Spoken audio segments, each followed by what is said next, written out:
네, 우리는 앞에서 우리 10장까지 해서 솔로몬이 조금 하나님과 멀어지는 그 균열 조짐을 우리 보았습니다.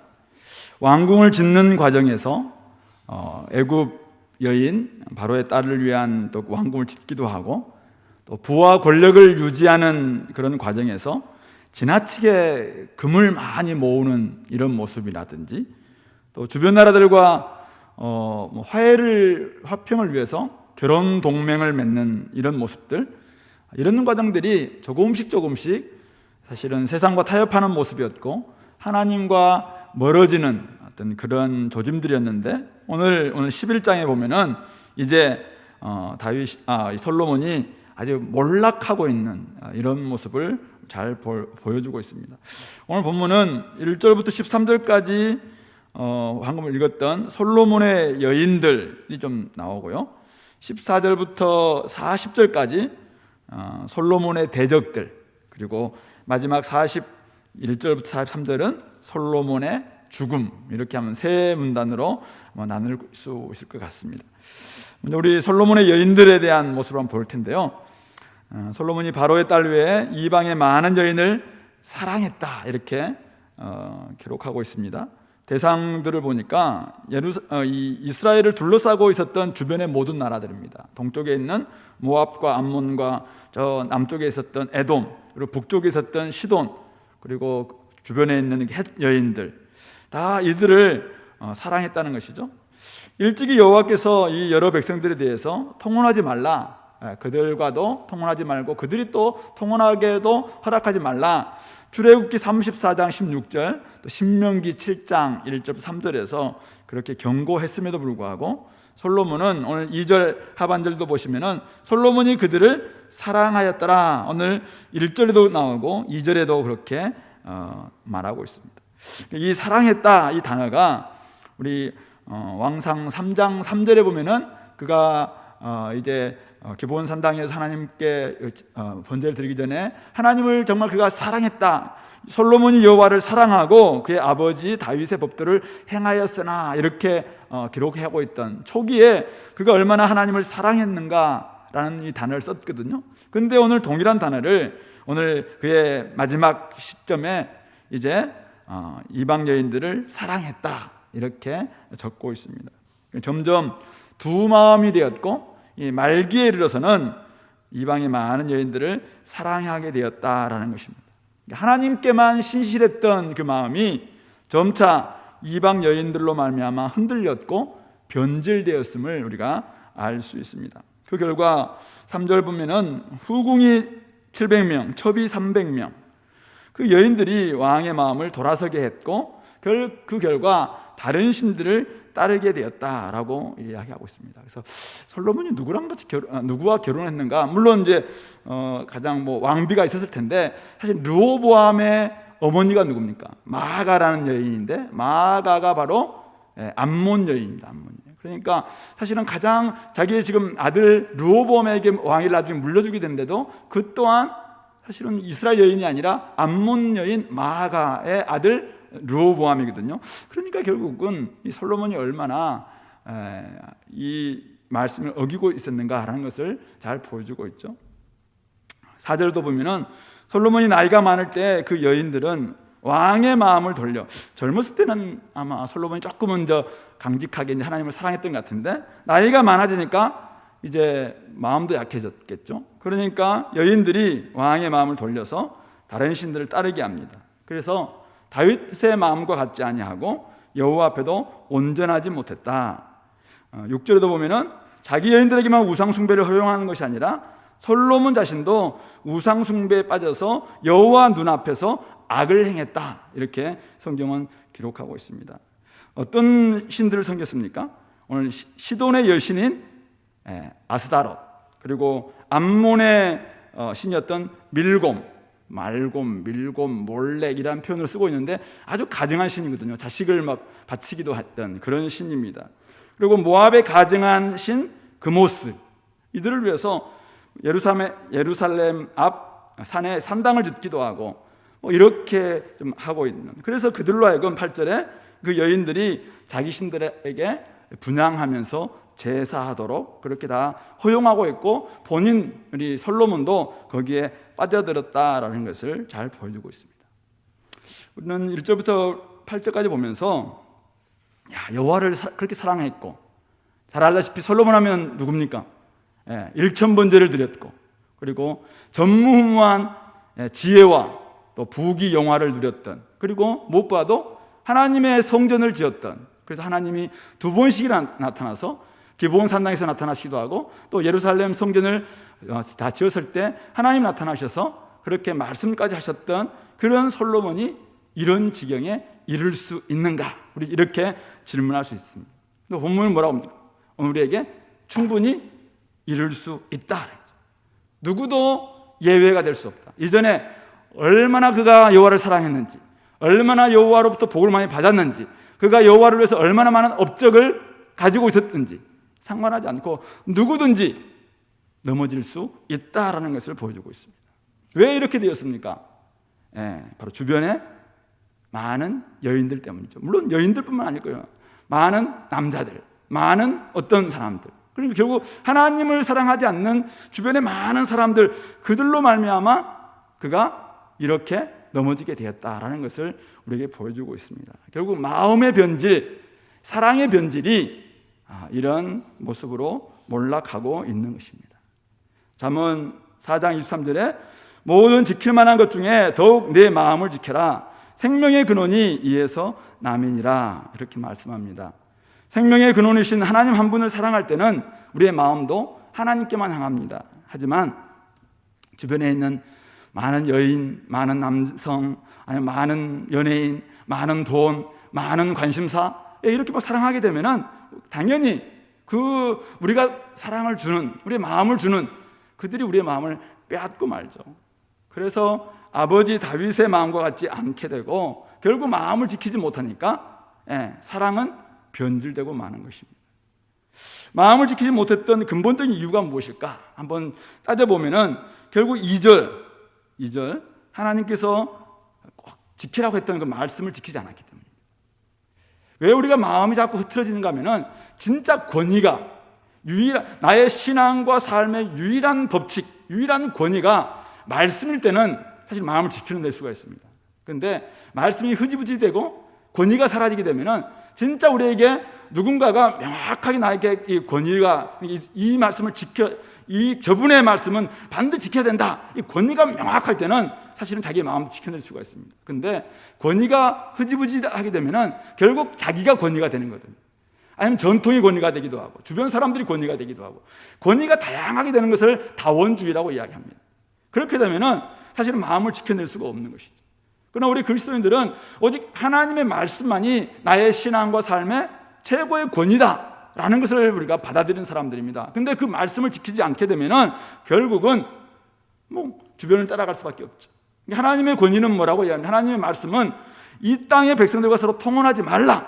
이게 하나님의 권위 있는 말씀이었습니다. 근데 그 말씀을 흐지부지하게 받아들인 것이죠. 왜? 세상 사람들은 다 그렇게 하니까. 세상은 다 화해 정책으로 또 평화 정책으로 다 그렇게 결혼 동맹을 맺거든요. 그러니까 하나님의 말씀보다도 주변을 따라갈 결과 이렇게 될 수밖에 없는 것입니다. 우리 출애굽기 34장에서 하나님이 그렇게 말씀하셨고 신명기 7장에서 아까 통혼하지 말라는 말씀을 주셨어요. 출애굽기 34장은 바로 금송아지 우상을 숭배하고 난 다음에 정말 범죄했던 그들에게 하나님께서 다시 언약을 맺으면서 용서해 주시면서 기회를 주시는 거예요. 그래서 절대 이방 사람들과 통혼하지 말라라는 말씀을 34장 16절 주시는 겁니다. 그리고 신명기 7장은 어떤 말씀입니까?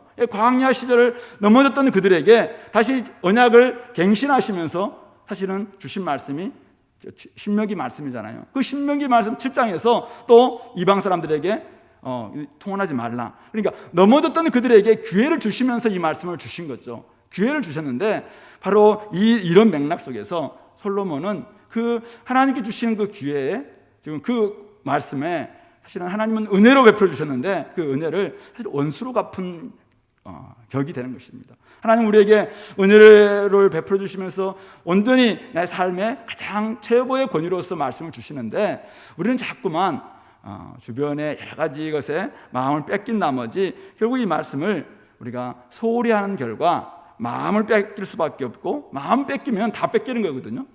마음이 변질되니까 신앙이 변질되는 것이고, 신앙이 변질되면은 사랑은 변질되는 것이고, 당연히 그냥 모든 세상과 똑같아지는 이런 모습이 될 수밖에 없다는 것입니다.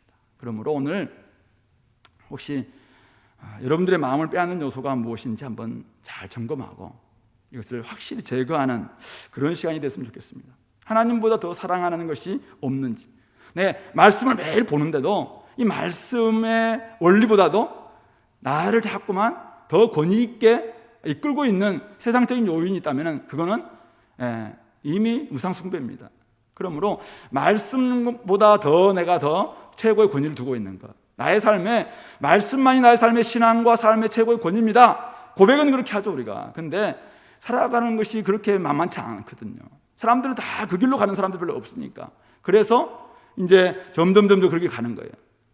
뭐 살아가는 방식도 그렇고, 또 돈 벌는 방식, 돈 쓰는 방식, 아이를 키우는 방식 다 이제 따라가게 됩니다. 그래 되면 나중에 말씀을 많이 아는 것 같은데 결국은 말씀을 최고의 권위에 두지 않는 결과 우리의 마음은 빼앗기게 되는 것입니다.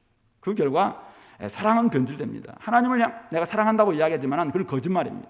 거짓말이고 결국 우리는 세상을 사랑하는 거예요. 그래서 세상 방식을 사랑하는 것이고, 그렇게 되면 우리는 나중에 사실은 뭔가를 많이 하는 것 같은데도 우리의 마음도 빼앗기고 사랑도 빼앗기고 결국은 다 사랑하는 이런 모습이 되기 때문에 결국 우리는 무너지고 만다라는 것입니다. 그러므로 혹시 내 마음을 빼앗고 있는 것이 돈인지 술인지 이성인지 아니면 탐욕인지 아니면 요즘 막 사람들이 막 자랑하고 있는 이생의 자랑인지 이런 것들을 잘 한번 분석해 보시고 자기 마음에 지금 빼앗고 있는 요인들이 있다면 이거 제거하자라는 생각이 듭니다. 꼭 하시고 그렇게 한번 나아갔으면 좋겠습니다. 우리가 세상이 바쁘다 보니까 저도 요즘 우리 장년부 보고서를 보면은 조장님들이 자꾸만 이제 말씀에 이렇게 경건의 횟수가 줄어드는 것을 이제 본인들이 쓰면서 얼마나 목사님께 보고서를 낼 때마다 얼마나 이게 뜨끔하겠습니까? 뭐 소위 말해서 이제 이의를 적는다든지 이렇게 제가 이제 이의를 적으면 딱 그냥 봅니다. 이 친구는 괜찮을까? 뭐 이의 적어도 괜찮아요. 뭐 하루에 2장, 한 시간에 2장 읽었단 말인지 어쨌든 일주일에 2장 읽었던 사람도 있더라 보니까 그래서 깜짝 놀라면서도 이제 이분은 일을 적으면서 얼마나 힘들까 이런 생각을 좀 하는 거예요. 자, 그래 되면은 어떻게 될까요? 나중에는 내려놔야 되죠. 사실 어떻게 우리가 다른 사람도 이끌면서 기도도 하지 않고 말씀 보지 않고 어떻게 우리가 이끌어갈 수 있어요? 누구한테 가서 말씀 보라라고 어떻게 이야기할 수 있습니까? 그러니까 말씀에서 조금씩 멀어지면 어떻게 됩니까? 당연히 우리 마음도 멀어질 수밖에 없습니다. 경건에서 멀어지면은, 경건을 소홀히 하게 되면은 결국은 우리의 마음은 빼앗길 수밖에 없습니다. 그러므로 오늘 우리 삶 가운데 하나님과 마음에서 멀어지는 것, 결국 이것은 말씀을 자꾸 눈에서 멀어지는 바로 그 결과가 우리를 그렇게 만들어내는 것입니다. 우리가 이제 요즘 비대면에 이제 한 1년 이상 비대면 하다 보니까 지금 교회 나오는 것을 1년 반 동안 한 번도 교회 안 나오신 분들이 있어요. 이런 분들은 아마 마음에서 굉장히 많이 멀어져 있을걸요. 텔레비전 보는 것 거의 무슨 연예인 보듯이 저를 보지 않겠습니까? 근데 연예인들은 아무리 보고 싶어도 잘 못 보잖아요. 안 만나지잖아요. 마찬가지입니다. 여러분들은 지금 굉장히 저를 막 사모하는 것 같다 할지라도 오지 않고 만나지 않으면은 이거는 진짜 우리가 서로 교감은 별로 없다라고 저는 생각됩니다. 그래서 눈에서 멀어지면은 결국은 마음에서 멀어질 수밖에 없습니다. 교회 공동체가 안전핀이에요. 근데 이 안전핀에서 내가 좀 빠져나왔다 이런 생각은 결국은 누구도 사실은 그를 지켜줄 수 없을 수 있다는 사실을 우리가 기억하면서 조금은 더 우리가 열정을 회복해야 될 줄 압니다. 그래서 우리는 결국 누군가를 하나님을 사랑하지 않으면 다른 누군가를 사랑할 수밖에 없는, 사랑하는 것을 예배하는 존재가 우리 인간이라고 하잖아요. 결국은 하나님을 사랑하지 않으면 다른 무엇인가를 사랑하고 그것을 예배합니다. 우리는. 그래서 내가 지금 진짜 사랑하는 존재를 위해서 나의 시간과 마음과 돈과 에너지와 이것을 쓰고 있는지 아니면은 하나님이 아닌 다른 요소를 위해서 내가 쓰고 있는지 이런 부분들을 명확하게 한번 생각해 볼 수 있으면 좋겠습니다. 통혼하지 말라 이 말씀은 단지 결혼 관계에만 해당되는 게 아니라는 걸 알 수 있겠죠. 결혼하지 않아도 우리는 얼마든지 세상 신을 섬길 수 있고 세상 방식으로 우리는 얼마든지 살아갈 수 있습니다. 그런 사람들은 이미 통혼한 것과 마찬가지입니다. 그러므로 내가 지금 어디에 나의 시간과 나의 재정과 나의 에너지를 가장 많이 쓰고 있는가? 그것은 내가 그것과 지금 결혼하는 것입니다. 그러므로 혹시 내가 세상 방식과 세상의 가치관과 그것을 위해서 내가 돈과 시간과 마음과 에너지를 다 쓰고 있다면 사실은 그것과 지금 통혼하고 있는 것일지도 몰라요. 그러므로 내가 그것에 지금 분양하고 있는 것은 아닌지, 소비주의에 분양하고 있는 것은 아닌지, 이 땅에 물질주의에 내가 분양하고 있는 것은 아닌지, 이 땅에 그냥 현실의 향락주의에 내가 지금 분양하고 제사하고 있는 것은 아닌지, 이 땅에 눈에 보이는 현세주의 앞에 종말은 생각도 하지 않고 천국에 대한 이야기는 끊임없이 하지만은 한 번도 사모하지도 않고 이 땅의 모든 것들이 이 땅의 것으로 그냥 다 만족하려고 하는 거기를 내가 지금 끊임없이 분양하고 제사하고 있는 것은 아닌지, 우리 좀 자신들을 더 내밀하게 예리하게 분석해보고 그 부분들은 철저히 배제할 수 있는 이런 모습 되었으면 좋겠습니다. 오늘 솔로몬이 마음을 돌려서 여호와를 떠남으로 구절을 보니까 여호와께서 진노하십니다. 공의로운 하나님께서 그냥 두시지 않는 것이죠. 두 번이나 나타나셔서 다른 신을 따르지 말라 하셨으나 여호와의 명령을 지키지 않았던 결과 그렇게 말씀하시면서 이렇게 11절에서는 네가 내 언약과 명령한 법도를 지키지 아니하였으니 반드시 이 나라를 빼앗아 네 신하에게 주겠다. 그에게 이제 심판을 명합니다. 그런데 12절에서는 내 하나님 내 아버지 다윗을 위해서 네 아들의 손에서 빼앗고 또 그러면서도 다 빼앗지 않고 한 지파를 네 아들에게 주겠다. 심판을 더 이야기하시면서도 또 공의로우신 하나님께서는 여전히 다윗을 생각하면서 또 여전히 여지를 남겨두고 인자하신 하나님께서 또 언약의 하나님이 헤세드를 보여주시는 것이죠. 그래서 다 빼앗지는 않겠고 네 아들의 손에서 빼앗기는 한데 한 지파는 또 물려주겠다 이렇게 말씀하고 있습니다. 죄와 불순종의 자연스러운 결과가 하나님의 진노입니다. 마음의 변질은 결국 하나님의 진노를 가져왔고 말씀에 대한 불순종은 하나님의 심판을 가져옵니다. 그래서 하나님은 우리에게 나중에 마지막 때에 심판하실 뿐만 아니라 현대적 심판도 분명히 있다라는 것을 말씀해 주고 있죠. 하나님은 그러나 진노와 심판 중에서도 또 은혜 베풀기를 그치지 않는 그런 하나님이심을 또 오늘 솔로몬에게도 보여주고 있습니다. 어쨌든 은혜와 긍휼을 베푸시는 그 근거가 무엇인가? 바로 언약의 근거에서입니다.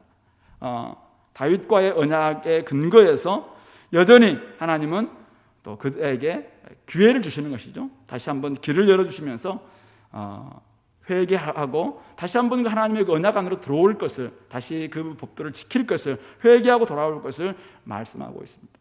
만약 하나님을 떠난 결과 곧바로 죽음이고 심판이었다.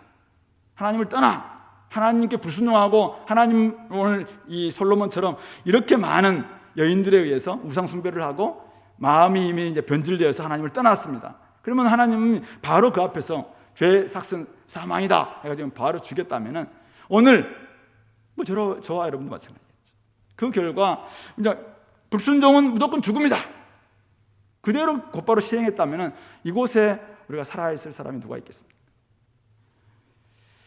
그러므로 하나님께서는 우리 인간과 맺으신 그 언약, 그 사랑에 의해서 오늘도 인내하고 또 기회를 주시고 독생자 예수님을 통해서 우리에게 보여주셨던 그 인자하심을, 그 사랑하심을 통해서 오늘도 세상을 또 구원하기를 원하시는 분, 그분이 우리 하나님의 마음인 것이죠. 그러므로 혹시 우리가 지금 좀 무너져 있고 또 넘어져 있고 또 하나님 앞에서 내가 지금까지 다른 것 이렇게 좀 더 취했고 그래서 마음이 하나님으로 점점 멀어져 있는 혹시 그런 지체들이 있다면 하나님의 오늘 이렇게 말씀하시는 것은 물론 공의로운 심판, 진노에 대한 이야기를 하십니다. 그러나 여전히 또 기회를 주시는, 우리가 좀 변화되기를 원하시는 마음이죠. 그래서 네가 정말 내가 너를 향한 그 마음은 변하지 않는데 왜 자꾸 너는 자꾸 나를 멀리 가려고 하느냐, 좀 돌아와라, 이 마음이 아닐까 생각해 봅니다. 그러므로 오늘 우리는 좀 혹시 우리가 다른 것을 사랑함으로 말미암아 계속 하나님으로부터 멀어져 있는 이런 마음들이 있다면은 하나님의 공의로운 심판을 생각할 뿐만 아니라 그걸 더 두려워서 우리가 돌아와야겠다 이런 마음도 필요하긴 해요. 그러나 다시 한번 여전히 사랑하시는 하나님, 여전히 기회를 주시는 하나님, 여전히 인자하신 하나님, 언약의 근거에서 또 기회를 주시면서 또 회복할 길을 열어주시는 그 하나님을 생각하시면서 다시 주께로 돌아와고 더 가까이 다시 회복할 수 있는 우리 공동체 식구들 되기를 소망합니다. 자, 이제 하나님이 이런 여인들로 인해서 무너져 있는 솔로몬을 향해서 징계 수단으로 대적들을 오늘 사용하시는데 14절부터 40절까지 굉장히 긴 본문에 등장하고 있습니다.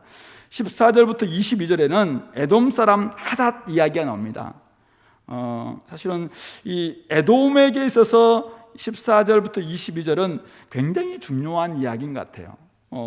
내용인즉슨 에돔 사람 하닷이 이제 있었는데 그는 이제 솔로몬의 대적이 되었다. 근데 그는 14절 보면은 왕의 자손이었어요. 그러니까 에돔 나라 왕의 자손이었습니다. 근데 그가 다윗이 에돔에 있을 때 군대 지휘관 요압이 죽임을 당한 자를 장사하고 에돔의 남자들 다 쳐 죽일 그때 그가 17절 보면은 작은 아이였는데 그의 아버지 신하 중 에돔 사람 몇 명과 함께 도망해서 애굽에 갔습니다. 그래서 미디안을 떠나 바란에 이르고 거기서 애굽으로 가서 애굽 바로 왕 밑에서 집과 먹을 것을 주고 토지를 다 얻어서 애굽에 살았다는 것이죠. 그래서 하닷이 바로의 눈앞에 크게 은총을 얻어서 자기 처제, 바로의 처제입니다. 그래서 왕비 다브네스의 아우 그와 함께 이제 결혼을 해서 거기서 아들 그누밧을 낳았다. 그래서 20절에 보면은 그 다브네스가 그 아이를 바로의 궁중에 젖을 떼게 해서 그누밧이 바로의 궁에서 바로의 아들 가운데 있었다. 딱 모세와 같은 그런 이야기죠. 모세와 같은. 그런데 그런 이 하닷이 다윗이 죽고 이제 군대장관 요압도 죽었다라는 말을 듣고 나를 보내달라 이렇게 해서 에돔으로 돌아왔고 22절 보면은 바로가 그에게 내가 무슨 부족함이 있어서 가려고 하느냐라고 했는데 어쨌든 보내달라라고 해서 왔다는 것입니다. 그때 바로 23절부터 이제 이야기하면서 25절 보면은 솔로몬의 일평생에 하닷이 끼친 환난 외에 이렇게 나오죠. 그래서 하닷이 이렇게 해서 에돔에 와서 그가 에돔의 어떤 나라의 왕으로서 이제 이 솔로몬의 일평생에 정말 끊임없이 옆에서 가시 역할들을 했다라는 이야기를 좀 하고 있는 것입니다. 그리고 23절부터 25절에는 또 한 사람 엘리아다의 아들 르손이라는 사람을 이야기하고 있죠. 그도 솔로몬의 대적자가 되었는데 그는 그의 주인 소바는 아람 소바라고 이야기하거든요. 수리아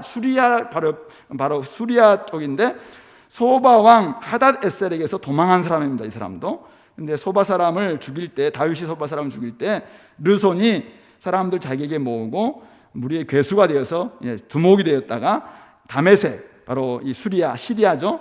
다메섹으로 와서 거기 살다가 다메섹 시리아의 바로 아람의 왕이 된 사람이 바로 이 르손입니다. 근데 그 르손 또한 25절을 보면은 르손이 수리아 왕이 되어 이스라엘을 대적하고 미워하게 되었다 이렇게 이야기하고 있습니다. 하닷 이야기를 보면은 에돔 나라에 있어서 하닷 하면은 거의 모세처럼 대단한 인물이겠죠. 근데 오늘 왜 여기에 이 이야기를 그리고 있는가? 오늘 사실은 그 사람이 어떤 사람이었다 이걸 중요한 것이 아니라 결국 이런 사람이 있었는데 그가 솔로몬에 이렇게 마음이 멀어지고 있을 때 하나님께서는 그를 통해서 솔로몬을 징계하는 수단으로 사용했다 그 이야기입니다. 또 르손이라는 사람도 있었는데 그 또한 도망자였는데 다메섹에 와서 왕이 되었고 결국 그가 또 솔로몬이 이렇게 하나님 앞에서 범죄하고 이렇게 했을 때 하나님이 그를 징계 수단으로 사용했다. 이야기가 오늘 이 25절까지의 내용이 있는 것이죠. 하나님을 떠나 평안을 누리겠다는 사람.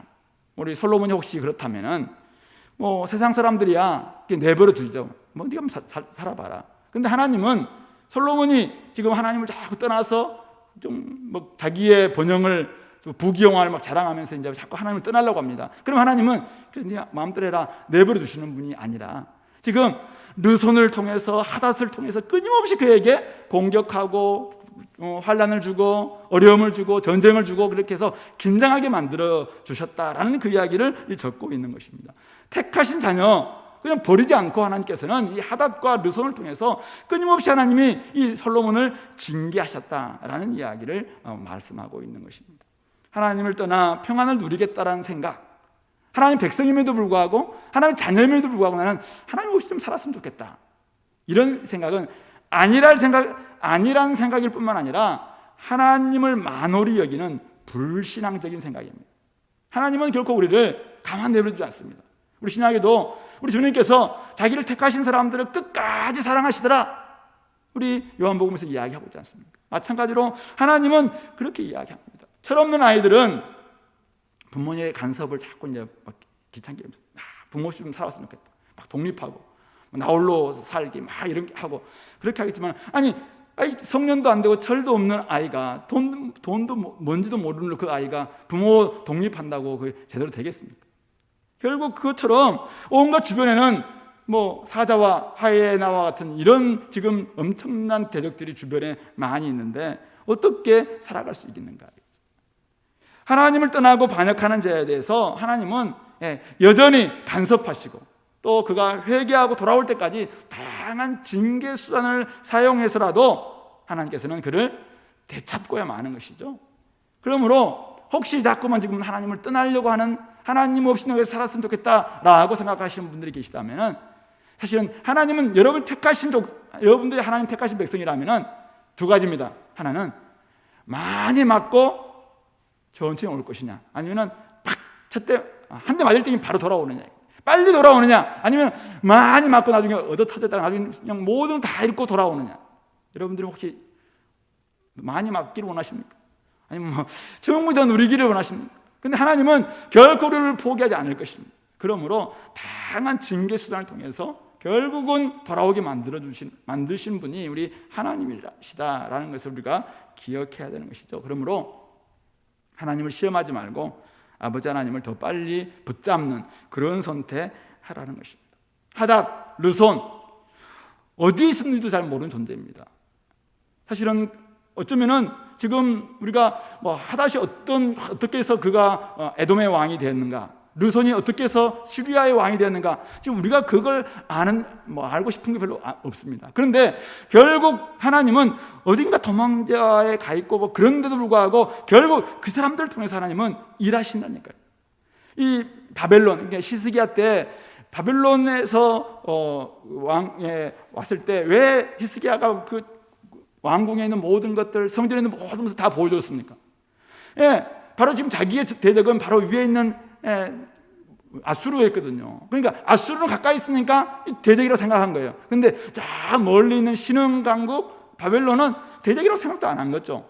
근데 결국 나중에 보면 유다는 이 바벨론에서 멸망하지 않습니까? 그러니까 우리에게 있어서 사실은 하나님은 사용하시려면은 우리는 전혀 생각하지도 못했던 그런 존재를 통해서라도 징계하시고 결국 우리를 하여금 또 돌이키려고 하는 이런 분이 우리 하나님이시라는 사실이죠. 이 땅에서 우리가 우연과 같은 어떤 일들이 일어날 수도 있고 뭐 갑자기 등장했던 이 코로나19와 같은 이런 것들이 사실은 하나님이, 물론 하나님께서 막 일으켰다라고 우리가 말할 수는 없지만 하나님은 이런 것들을 통해서라도 얼마든지 우리에게 징계 수단으로 또 우리를 회복시키려고 하는 그러한 도구로 사용하실 수 있는 분이다라는 것이죠. 그러므로 혹시 지금까지 하나님을 사랑하고 하나님을 섬기고 하나님을 위해서 살았다면 여러분들은 계속 그렇게 사시면 됩니다. 잘한 일입니다. 그러나 혹시 그렇지 않고 있다면, 내가 요즘 신앙생활이 이게 신앙생활인지 이게 뭔지 모르겠다, 이런 생각을 혹시 가지고 있는 분이 있다면 하나님께서는 여러분들이 사실은 산전수전 뭐 다양한 전투를 통해서라도 결국 여러분들이 또 주께로 돌아와야 되는 이런 여정들이 분명히 있을 거라는 사실을 우리가 명심해야 됩니다. 하나님은 결국 우리를 포기하지 않는 분이십니다. 누구를 사용해서라도, 어떤 수단을 사용해서라도 하나님은 결국 우리를 하나님이 계획하셨고 기대하셨고 하나님이 원하시는 그런 방식으로 우리를 회복시키고야 말 것입니다. 그러므로 여러분들이 너무 하나님 앞에서 자꾸 도망칠 생각하지 마시고, 어쩌면 좀 하나님을 좀 마음껏 좀 살았으면 좋겠다 이런 마음을 내려놓고 도리어 하나님 안에 사는 것이 훨씬 더 행복하고 훨씬 더 우리가 더 기쁨이 있는 삶이다라는 것을 좀 더 배우기 위해서라도 더 깊이 들어올 수 있는 저와 여러분들 됐으면 좋겠습니다. 하나님은 세상을 주관하시는 분이시잖아요. 이 하닷이 어떻게 에돔의 왕이 될 수 있었을까? 르손이 어떻게 이 수리아의 왕이 될 수 있었을까? 근데 결국 하나님의 작정 속에 다 있는 것입니다. 그러므로 오늘 우리가 예상하지 못했던 사건, 그런 사람들, 이걸 통해서라도 하나님은 어쨌든 온 땅을 주관하신 하나님이 우리를 또 하나님 백성들을 하나님의 구속사를 이루고 가신다는 것을 생각한다면 더 늦기 전에 또 회개의 기회를 삼으시고 또 하나님 앞에 하나님 안에 거하는 우리가 됐으면 좋겠습니다. 그리고 이제 26절부터 40절에 여로보암이라는 또 다른 사람이 나오는데요. 솔로몬의 대적입니다. 그 또한 느밧의 아들 여로보암, 잘 알다시피 26절 보면은 그는 솔로몬의 신하였습니다. 그리고 에브라임 족속인 이스라엘 백성입니다. 스레다 사람이고 그의 어머니는 스루아 과부였습니다. 28절 보면은 그는 큰 용사였습니다. 솔로몬이 밀로를 건축하고 또 다윗 성읍이 무너진 것을 수축하는데 이 청년이 너무나 부지런한 거예요. 그래서 요셉 족속이면은 에브라임과 므낫세 지파잖아요. 그들의 일을 감독하는 데 있어서 다윗성 예루살렘 이쪽에 지금 무너진 곳을 수축하는데 이 사람을 감독자로 딱 세웠다는 것이죠. 그 정도로 신뢰했던 사람이 이 여로보암이었습니다. 자, 그런데 그 즈음에 29절에 그 즈음은 언제입니까? 솔로몬이 반역했을 그 즈음이겠죠. 그 즈음에 여로보암이 일을 마치고 예루살렘에서 나갈 때 선지자 아이야가 그를 길에서 만나 하나님의 뜻을 전해줍니다. 29절 30절에 전해주죠. 솔로몬이 하나님을 버리고 하나님의 길로 행하지 아니하고 하나님 보시기에 정직한 일과 하나님 법도 하나님의 율례 행하지 않으니 내가 그를 버리고 그의 나라를 너에게 주겠다. 이게 31절부터 33절에서 나오는 내용입니다. 33절 보니까 그들이 나를 버리고 시돈 사람의 여신 아스타롯과 모압의 신 그모스, 암몬 자손의 신 밀곰을 경배하고 그의 아버지 다윗이 행함 같지 아니하여 내 길로 행하지 아니하며 나 보기에 정직한 일과 내 법도 율례를 행하지 아니하니 내가 그를 버리고 이제는 택하겠다. 이렇게 이야기하고 있는 것이죠. 그러면서 34절부터 보시면은 내가 택한 내 종 다윗이 내 명령과 법도를 지켰으므로 내가 지금 그를 잠시 동안은 빼앗지 않고 그의 손에서 빼앗지 않고 주관하게 하겠는데 또 그의 아들의 손에서는 빼앗겠다. 아까 솔로몬에게 주셨던 그 말씀을 동일하게 하는 거예요. 그러면서 내가 너를 취하리니 37절 이 여로보암을 취하리니 너는 네 마음에 원하는 대로 다스려 이스라엘 위에 왕이 되되 38절 우리 같이 한번 읽어볼까요? 내가 만일 내가 명령한 모든 일에 순종하고 내 길로 행하며 내 눈에 합당한 일을 하며 내 종 다윗이 행함 같이 내 율례와 명령을 지키면 내가 너와 함께 있어 내가 다윗을 위하여 세운 것 같이 너를 위하여 견고한 집을 세우고 이스라엘을 내게 주리라. 무슨 말입니까? 네가 새로운 다윗이 될 수 있다.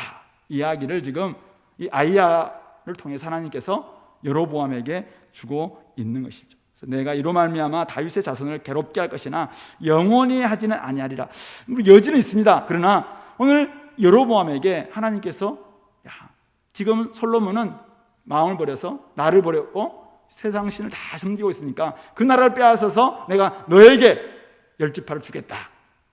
그래서 너도 다윗처럼 마음을 나한테 온전히 주기만 한다면 내가 너를 다윗처럼 영원 보장하겠다. 이 말씀을 주시는 것이죠. 얼마나 이 여로보암은 정말 하나님으로부터 새로운 기회를 얻은 것일까요?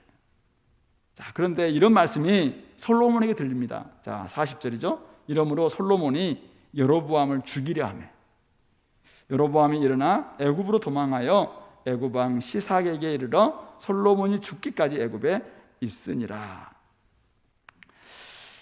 하나님을 떠나서 살아남을 사람, 오늘 솔로몬이 자꾸 하나님을 떠나 있는데, 그래서 하나님은 여로보암을 일으켜서 여로보암에게 말씀을 주시면서 이제는 솔로몬에게 이 말씀이 들리게 하고 솔로몬을 변화시키려고 하는 의도도 있었고, 결국 변화되지 않는다면 하나의 대안으로서 여로보암을 통해서 새로운 또 이스라엘과 같은 나라를 일으키겠다라는 것이 지금 하나님의 뜻이죠. 자, 그런데 오늘 솔로몬은 어떻게 됩니까? 하나님을 떠나니까 사실 하나님으로부터 버림받는 거잖아요. 그렇다면 하나님께 떠나지 않으면 되는 거잖아요. 마음을 바꾸면 되는 거잖아요. 그런데 그는 마음을 바꾸지 않죠. 그래서 도리어 솔로몬이 여로보암을 죽이려 하고 있다라고 이야기하고 있습니다. 말씀이 임하면은 말씀 앞에서 자기를 죽여야 되는데, 말씀 앞에서 자기에게 그래서 적용해서 자기가 변화되어야 되는데, 지금 말씀을 죽이려고 하고 있습니다. 내가 원치 않는 말씀이라는 거예요. 그러니까 아예 그 여로보암을 죽이려고 하고 있는 이 솔로몬의 모습, 참, 결국 이것이 솔로몬이 지금 얼마나 잘못되고 있는가라는 것을 보여주고 있는 장면이 아닐까 생각해 봅니다. 다른 이들의 잘못을 보기 전에, 남 탓하기 전에 자신이 어디에 서 있는지 돌아봐야 됩니다. 내가 선 자리가 하나님을 떠난 자리인지 하나님과 함께하고 있는 자리인지 아는 것이야말로 인생을 제대로 살아갈 수 있고 하나님 복을 받을 수 있는 비결입니다. 자, 그런데 그는 동일한 말씀을 하나님께 직접 들었어요. 앞에서 우리. 근데 지금 아이야 선지자를 통해서 동일한 말씀을 또 들으면서 이제는 또 다른 구체적인 인물 여로보암을 통해서 열지파를 주겠다. 이 말씀을 들으니까 견딜 수가 없는 거죠. 갑자기 사울이 돼요. 사울이. 하나님 앞에 회개를 해야 되는데 갑자기 사울처럼 그냥 여로보암을 죽이려고 하는, 사울이 다윗을 죽이려고 했던 것처럼 그런 모습으로 되는, 이게 사실은 지금 마음이 강팍해져 있는 그런 모습인 것이죠. 우리 사무엘하에서 우리 다윗의 모습을 계속 보지 않습니까? 우리 시편을 통해서 다윗의 모습 어떻습니까? 다윗도 죄를 범했던 사람입니다. 그도 솔로몬처럼 넘어진 사람이죠. 어쩌면 더 심하게 넘어질 수도 있어요. 그런데 그는 철저히 회개했고 하나님을 끝까지 부여잡는, 그리고 자기를 정말 불쌍히 여겨달라고 그렇게 울고 울면서 사실은 마음을 다잡았던 사람이 다윗 아닙니까? 그러니까 그의 시대는 이미 끝났습니다. 그리고 솔로몬도 지금 40년 가까이 지금 통치를 하고 있는, 다윗이 이미 죽은 지가 40년이 가까이 된 지금 시점이에요. 그런데도 불구하고 여전히 다윗은 하나님께 기억되는 이름입니다. 다윗 덕분에 솔로몬의 시대를 지금 참고 계시고 있는 거죠. 그리고 솔로몬에게도, 오늘 여로보암에게도 순종의 기준 누굽니까? 다윗이. 다윗처럼 어쩌면 이것이 솔로몬으로 하여금 너무 막 노이로져 있을까요? 근데 어쨌든 하나님에게는 다윗은 그 넘어졌던 사람이에요. 근데 그는 회개하고 다시 한번 하나님을 부여잡고 마지막까지 그가 살아냈기 때문에 여전히 순종의 기준으로, 말씀의 기준으로 그를 제시해주고 있다라는 것입니다. 저와 여러분, 아무리 성령이 우리 가운데 계시지만은 우리도 완벽한 사람은 아닙니다. 우리는 넘어질 수 있습니다. 얼마든지 넘어질 수 있고, 우리들은 또다시 말씀 앞에서 말씀을 적용하기보다는 말씀이 우리 올 때마다 자꾸 피하거나 그렇게 될 수도 있습니다. 그러나 하나님 말씀이 임하면은 계속해서 한 번, 두 번 동일한 말씀이 우리에게 임하면은 결국 우리는 자신을 쳐서 복종시켜야 합니다. 자신을 죽여야지 다른 이나 하나님의 징계 수단, 아니 말씀을 죽여서는 안 된다는 사실. 그렇게 하면은 결국 우리는 무너질 수밖에 없습니다. 우리도 넘어질 수 있음을 인정해야 합니다. 그리고 넘어졌다면은 이제 하나님 말씀이 우리에게 뭐라고 말씀하시는지 거기서부터 다시 한번 우리가 일어설 수 있는 그런 빌미랄까요? 버팀목을 잡을 수 있는 그런 저와 여러분들이 됐으면 좋겠습니다. 우리는 평생 살아가면서 선택을 하면서 선택의 순간을 끊임없이 맞이합니다. 은혜와 복의 길을 걸을 것인가, 저주와 화의 길을 걸을 것인가 끊임없이 선택합니다. 한 번의 선택이 평생을 좌우하기도 하고, 한 번의 선택이 때로는 영혼을 좌우하기도 합니다. 결혼, 직장, 학교, 신앙 모든 것 다 선택의 문제입니다. 그런데 그 선택도 한 번 선택했다고 끝까지 그렇게 가는 사람들은 그렇게 많지 않습니다. 우리는 한 번 선택하고 난 다음에 여전히 또 다른 선택이 바로 우리 앞에 나타날 때가 있습니다. 그때마다 우리는 다시 한번 무너진 자리에서 일어서는 선택을 해야 됩니다. 그냥 내가 무너졌기 때문에 더 깊은 절망에 낭떠러지로 떨어지려고 하는 그런 선택을 결코 해서는 안 된다는 것입니다. 감정적으로 우리가 연약해질 때도 다시 한번 그 감정적으로 내가 일어서려는 선택을 해야지. 결혼 관계가 많이 어려운 사람들도 다시 한번 이 관계를 회복하려는 선택을 해야지. 우리의 신앙이 자꾸 떨어지려고 할 때도 이것을 회복하려는 선택을 해야지. 말씀은 끊임없이 임하고 또 하나님 우리에게 기회를 주심에도 불구하고 그것을 걷어차고 그것을 밀어내고 도리어 하나님 주시는 기회를 그냥 없애려고 하는 이런 선택을 한다면은 결국 솔로몬처럼 이 몰락의 길로 갈 수밖에 없다라는 것이죠. 그러므로 우리는 아프더라도 하나님의 뜻을 배우고 그 길을 참고 걸어갈 수 있는 그런 사람. 그러면은 아픈 만큼 성숙할 겁니다. 그러나 이리저리 피하기만 한다면은 우리는 더 깊은 또 협곡도 만날 수밖에 없고 나중 또다시 그냥 더 처절한 눈물을 흘릴 수밖에 없다라는 것을 좀 기억하면서 오늘 하나님께서 다양한 징계수단을 가지고 우리에게 말씀하실 때 그때 제대로 좀 듣고 바른 선택을 하는 우리 공동체가 되기를 바랍니다. 마지막 이제 솔로몬의 죽음이 41절부터 43절에 나오고 있는데요. 그의 남은 사적, 행한 모든 일, 또 지혜 다 기록되었고 예루살렘에서 온 이스라엘을 다스린 횟수가 40년이었다. 솔로몬은 죽었다. 그리고 그의 아버지 성읍에 장사되고 그 아들 르호보암이 대신하여 왕이 되었다라는 이야기입니다. 그런데 그의 죽음은 아이야 선지자의 예언대로 이 르호보암에게 왕국을 물려주긴 했지만은 우리 잘 알다시피 그의 죽음과 동시에 왕국은 분열되는 그런 죽음입니다. 지금까지는 온 나라를 그의 손에서 그냥 하나님께서 빼앗지 않고 기회를 주셨고 주관하게 하셨습니다. 왜? 누구 때문에? 다윗 때문에. 다윗 덕분에. 그런데 이제 약속하신 때는 그가 살아있을 동안이었습니다. 그리고 그가 죽자마자 이제 르호보암이 대신해서 왕이 됩니다. 그렇지만 한 지파의 왕입니다. 그리고 위에 북쪽 이스라엘은 여로보암에게 넘어갈 수밖에 없는 그런 이제 시대의 종말이 시대의 종결, 이게 바로 오늘 솔로몬의 죽음인 것이죠. 한 번 죽는 것은 정해진 것이고 그 뒤에는 심판이 있습니다. 자, 그런데 그 심판은 살아있을 때의 신앙과 선택으로 결정됩니다. 모두가 죽지만 똑같은 죽음은 아닙니다. 죽음 이후에 훨씬 좋은 평가를 받는 죽음도 있고 죽음과 함께 모든 것이 사라지는 영원한 몰락도 있습니다.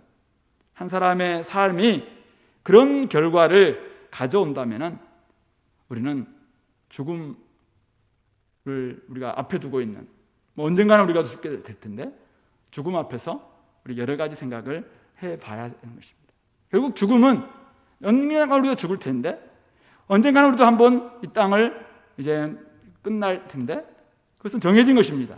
그리고 그 뒤에는 심판이 있습니다. 근데 그 심판은 살아있을 동안 내가 어떻게 선택했느냐, 어떻게 살아냈느냐, 그 결과가 죽음 이후를 결정한다라는 것입니다. 봄 산에 올라가 보면은 두 가지 종류의 영광을 보게 됩니다.